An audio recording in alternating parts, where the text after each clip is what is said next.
I've got to be careful how that's reported, David. I'm sure you can appreciate that. But yeah, in my mind, absolutely, in terms of player development, in terms of where we are, we've been top six all season.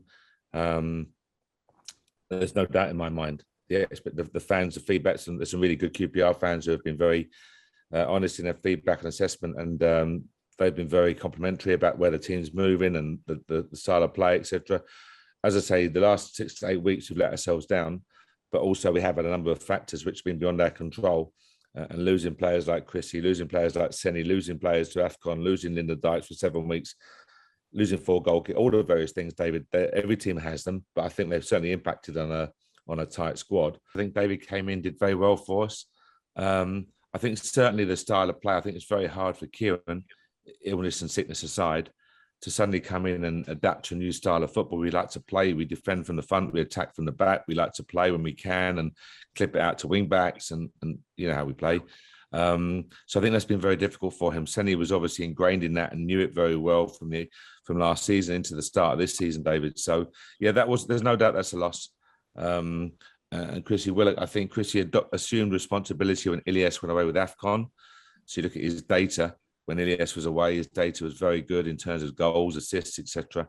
And that's a difficult one. And I think the Nottingham Forest game versus 2025 is what Chrissy back to his best. So that's a frustration because you need that bit of quality, David. I'm not saying that, not being derogatory to any members of our squad at all. They know that. What I mean is that little bit of spark that players like Chrissy have, be it a set piece, be it a delivery, be it a little slide ball, be it a finish. You know, you think of Blackpool away, for example, cuts inside right foot, 25-yard top corner. That type of ability, you know, is what makes teams tick. And you look at all the championship teams in recent years. I remember when Mason Mount went to Derby, fantastic bit of loan business by Frank and Derby. But you look when Mason played and Mason didn't play, and what the difference one player can make is very, very significant. So we've lost that. To lose Lyndon as well for 7 weeks, to lose Lee Wallace for a number of weeks, and the 4 wing backs going out. These type of things you say is part and parcel of the championship, but to a tight squad, has it impacted? Yes. Could we have done more? Potentially, yes. Of course, you have to look at yourself for sure.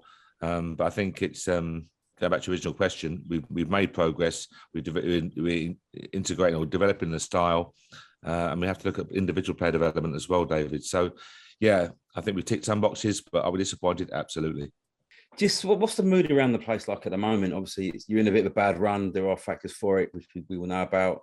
What's? I mean, I guess you can't give up on the season, so to speak. You're still in there. What's the kind of mindset around the place? The mindset is I can't sit here and lie to you and say there's no frustration and anger and disappointment because we've let ourselves down over the last 6 to 8 weeks from a really strong position. So that'd be foolish of me to try and tell you that. But they're also professional athletes, Ian, and that they know they're a really good group. When I say they're a good group, I think it's taken a bit lightly to say they're a good group of guys. They're not. They're really good characters, and they understand. I spoke to 2 of the guys yesterday separately, who individually said, we have our responsibilities, and they're professional players. So they know that every time you pull a shirt on in front of a paying supporter, and you have a responsibility.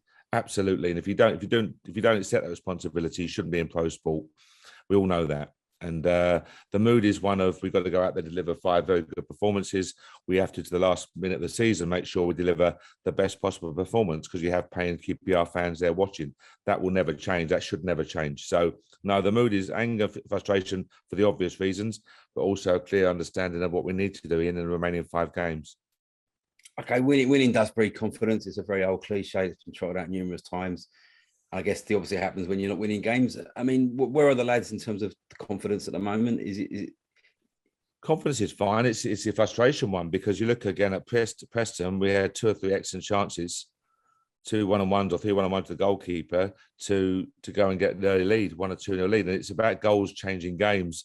And you look at it, and that's exactly what it is. You look at the games we've let ourselves down, Peterborough, Cardiff, where we go 1-0 up and have 2 or 3 chances. And because it was almost too comfortable at the time, if you remember our press conference in one of the games, it was too comfortable, Cardiff. We've got to make sure we're more ruthless. And that's been, for me, a damning one. We've got to make sure we are more ruthless in the box because goals do change games. You talk about old cliches about confidence. You score that first goal, the opposing team has to come out on the front foot, a bit more space opens up. We have the ball players to hurt them. It's just it's just basics, Ian. So recognising, I think you asked what we're doing different early in the season, we were taking our chances. And in the last 6 to 8 weeks, we've been very guilty, I think, of missing some guilt-edge chances. What was pleasing about Saturday was we did create a lot more. We looked dangerous, but we have to take those chances. Yeah, okay. I think Trent did a little bit yesterday. Just got to see how he reacts today, whether Kieran's fit or not. If not, it's Murph. So we'll wait and see, but we'll know more, as I say, later this morning. So there's been any reaction. He was still poorly day before yesterday. So just fingers crossed on that one. Okay. And I guess in this stage of the season, Senny, any chance of him sort of putting the gloves on again? He's injured. So he's coming back. He did some very light jogging for the first time yesterday. So as I said to you right at the start, and these were all long-term injuries. David Marshall out for the season, Jordan out for months, Joe Walsh out for the season. Senny was going to be at best last game or two, at very best. I'm not sure that'd be the case.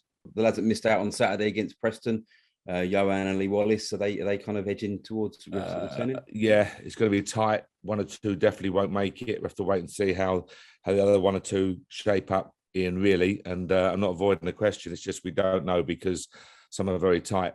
And bearing in mind also we have a game on Monday with a very quick turnaround. Because of the late kick-off tomorrow, we won't get back here till around 1 a.m.